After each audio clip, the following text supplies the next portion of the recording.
Un saludo a todos. En este video, luego de haber instalado y preparado el entorno para trabajar con C#, vamos a comenzar a explorar un poquito el código. Para ello voy a abrir el primer proyecto que había creado. Vamos a por acá en Open Folder. Lo teníamos por acá, tema 1, ejemplo 1. Voy a seleccionar la carpeta y esto me va a abrir el proyecto que habíamos comenzado trabajando. Vamos a ponerlo por acá. Vamos a ver el program. Y lo primero que vamos a comenzar indicando es que la estructura de un proyecto en general suele mantenerse bastante entre versiones. Sin embargo, es normal que suelan también existir algunos cambios. Cambios como por ejemplo el que vamos a ver actualmente en el main. Hoy por hoy, o perdón, el program.cs. Hoy por hoy, cuando nosotros creamos un proyecto de tipo program, o más bien el archivo program.cs, solo contiene esta línea. ¿Qué ocurre acá? Bueno, aquí ocurre que en las nuevas versiones de .NET ya no es necesario el main. Sin embargo, considero importante saber cómo sería la estructura completa de este archivo si quisiésemos utilizar el main.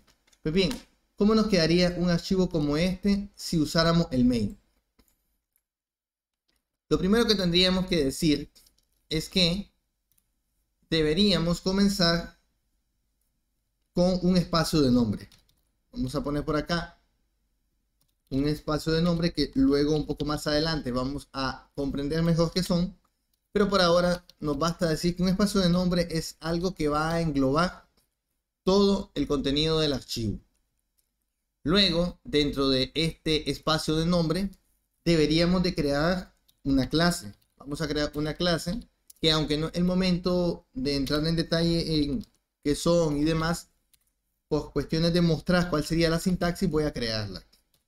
¿Qué dato es interesante por acá? Que la clase que se crea con esta estructura tiene el mismo nombre que el archivo.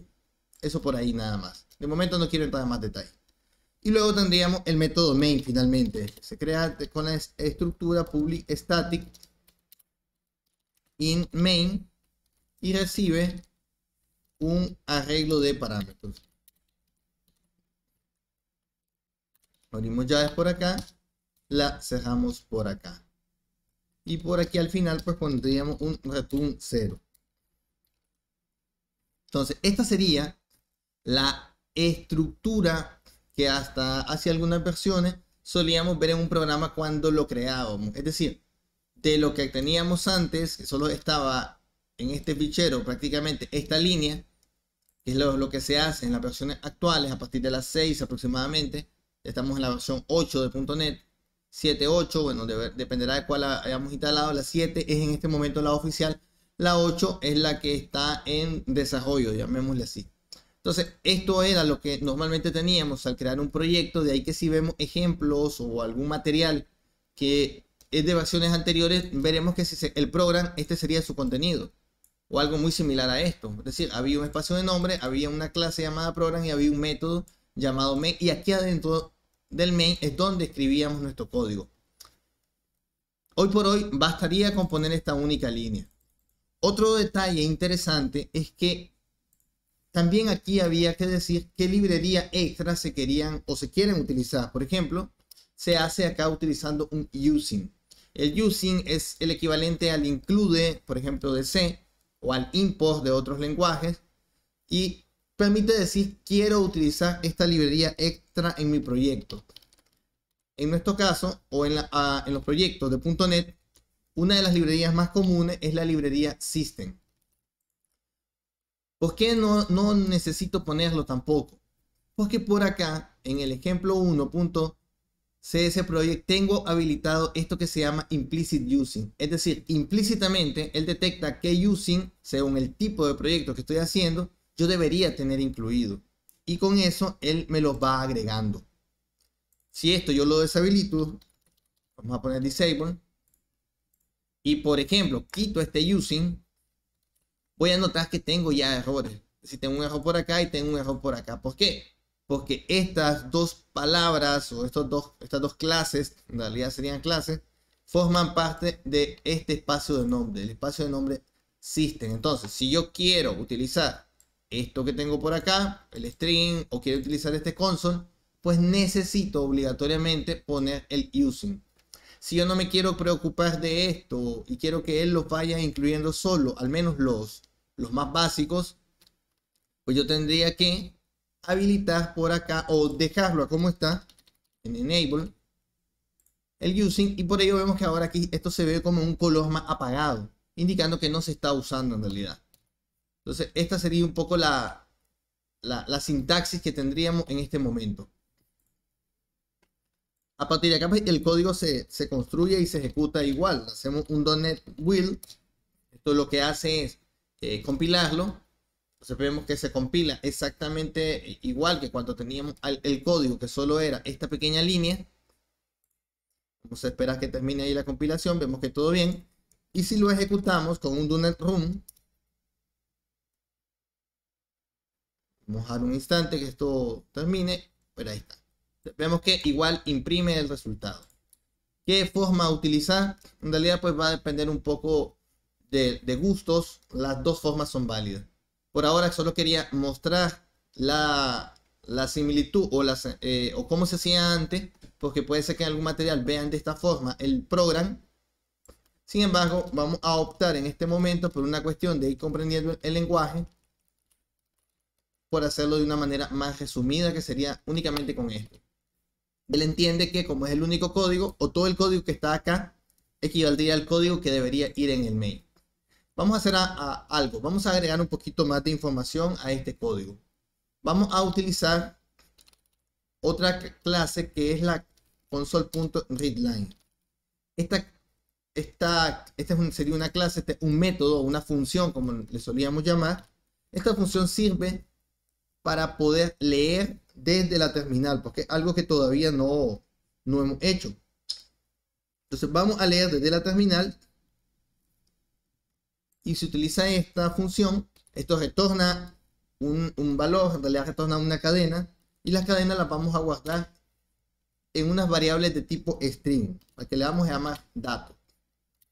Vamos a primeramente hacer esto y luego vamos a imprimir ese valor por acá. Decíamos que para imprimir un valor ponemos corchete, perdón, llaves y un número entero, una posición en realidad 0, porque aquí voy a colocar la variable que se va a imprimir ahí en esa posición 0. Si fueran varias variables las que lea, pues pongo aquí 0, 1 y así sucesivamente, como luego lo haré. Entonces por ahí tengo el string, le digo que la lea, eso se va a quedar guardado acá en datos y luego lo mando a imprimir. Vamos a probar esto aquí. Vamos a compilar. Y luego vamos a ejecutar. Luego veremos a qué se refiere esta advertencia que tengo por acá. Entonces para ejecutar es .NET Run.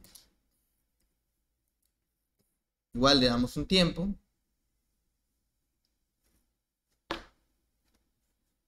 Y vamos a ver que se nos va a quedar por ahí porque nos está pidiendo un dato. Vamos a introducir un 5 y luego le imprime. Claro, esto que he hecho acá no queda bien todavía, no es muy intuitivo. O sea, el usuario no va a saber que ahí está esperando un dato. Entonces vamos a ponerle un mensaje con un console. Vamos a decir console. Cuando queremos imprimir algo ya sabemos que es writeLine, pero voy a usar simplemente write. ¿Por qué write y writeLine no? La diferencia es que writeLine hace un salto de línea y write no lo hace. Entonces vamos a pedirle número, le vamos a decir que ponga un número 1, N1. Y ese dato que introduzca lo vamos a leer aquí con esta línea y lo vamos a dejar guardado en esta variable de aquí en datos, que es la que luego imprime. Vamos a probar esto. Vamos a compilar. Ya hemos dicho que la advertencia, pues de momento no nos va a interesar, aunque no ha aparecido, pero aquí vemos que nos la marca en el entorno. Y luego lo ejecutamos.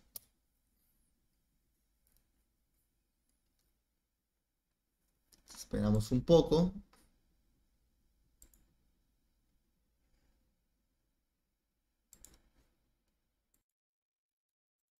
Y bueno, ok, me faltó guardar los cambios. Siempre, ok, para los que no estemos acostumbrados, no estén acostumbrados a trabajar con este tipo de entorno, este tipo de entorno hay que recordar de guardar los cambios. Cuando vean ese puntito que se ve ahí, es porque los cambios del archivo no han sido guardados.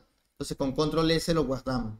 Otra opción es por acá activar esta opción que vemos acá, el autosave. Si ustedes le escogen, todo lo que vayan modificando va quedando guardado. Entonces tal vez un poquito más cómodo para evitar que se nos olvide guardar cambios. Entonces vamos a compilarlo nuevamente. Por ahí está la advertencia. Ya luego comentaremos cómo quitarla. Y vamos a ejecutar. Entonces vemos que ahora sí me imprime N1 esperando que yo ponga el dato. Vamos a poner un 5 y luego me lo imprime.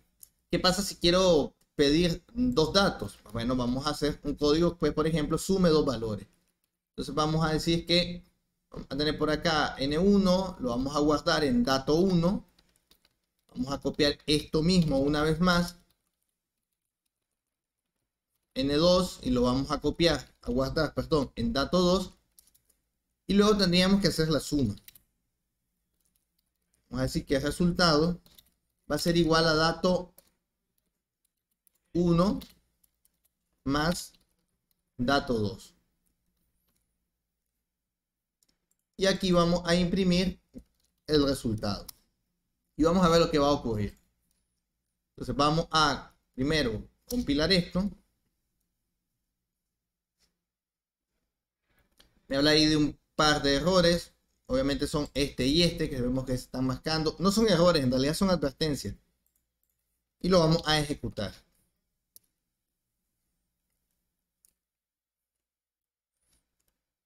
Me pide N1, vamos a poner un 5. Me pide N2, vamos a poner un 4. Y vemos que el resultado me dice 54. ¿Esto por qué es?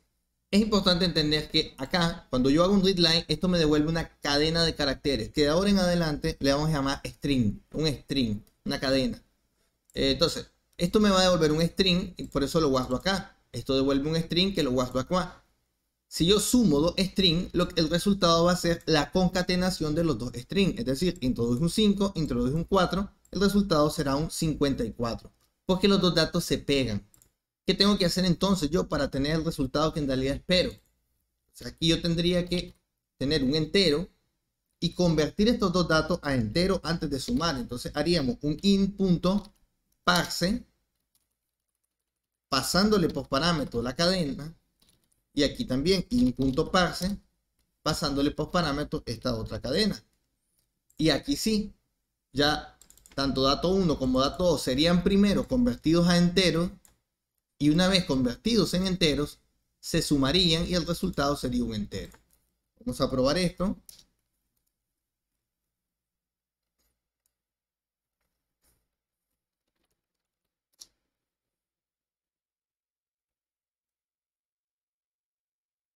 Me pide N1, 5. Me pide N2, 4.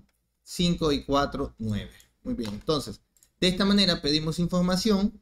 De esta manera la leemos y aquí estaríamos haciendo conversiones a otros tipos de datos.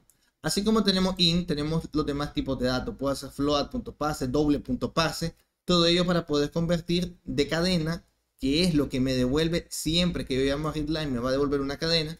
Entonces yo debo convertirlo al tipo de dato que más me convenga. Por último, ¿qué significan estas líneas amarillas o estos warnings que estamos viendo cuando compilamos la aplicación? Esto lo que nos está diciendo es que esta lectura podría devolver un null. ¿Por qué podría devolver un null? Porque cuando yo estoy pidiendo aquí N1, podría ocurrir que la persona, el usuario, no meta nada y solo pulse Enter. Entonces me está diciendo, hay que tener cuidado porque aquí el usuario podría no meter información y esto podría convertirse en null. ¿Qué pasa si algo es nulo? Bueno, en este escenario, como no lo estoy validando, luego hablaremos de ello. Supongamos que meto N1, 5, pero luego doy Enter en N2. Entonces vemos que esto revienta. ¿Y esto por qué revienta y deja de ejecutarse? Pues porque cuando dato 2, que al final no se introdujo nada, se intenta convertir en entero, eso no es posible convertirlo en entero. Es decir, null no puede ser convertido a entero. Y es ahí donde aparece el problema precisamente y el código pues termina. Lo que me está diciendo esto es que yo tengo que tener cuidado entonces con en estos puntos, que ahí probablemente haya un valor nulo. Como de momento no estamos validando este tipo de cosas y si no queremos estar viendo esto y no queremos que el entorno nos esté avisando de ello, lo que hacemos es esto de acá que es nullable, lo ponemos a disable. Con ello, pues ya no me va a estar avisando de los posibles valores o posibles lugares donde pudiera dar null. Entonces ya digo, está bien, creo que yo en unos momentos más adelante, cuando hagamos validaciones más fuertes, pero de momento podríamos omitirlo para que no se nos vaya viendo ahí feo en pantalla. Solo para mejorar la impresión, podríamos decir aquí la suma de signo $0 más, perdón, corchete llave 0 más llave 1 es igual a llave 2. Y aquí tendríamos que poner, ¿qué iría en 0? Pues el primer dato que ponga acá, dato 1. ¿Qué iría en el 1? El segundo dato, dato 2. ¿Y qué iría en el 2? Pues el tercer dato que sería resultado. Simplemente se van sustituyendo en el mismo orden. Si ahora lo probamos, vamos a compilarlo primero. Vemos que ahora no hay ninguna advertencia porque hemos deshabilitado el nullable y vamos a ejecutarlo.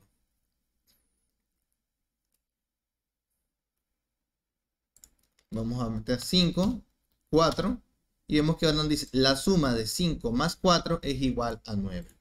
Muy bien, hemos visto un poco cómo leer datos desde la consola, cómo pedírselos al usuario, cómo hacer conversiones entre tipos de datos, cómo imprimir estos datos.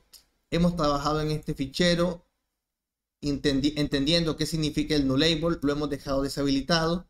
Hemos hablado de este implicit using que lo hemos dejado habilitado por el momento y también hemos hablado de la forma, llamémosle completa del programa y la forma resumida que esta que estamos viendo. Espero que el video sea de utilidad y nos vemos en la próxima ocasión.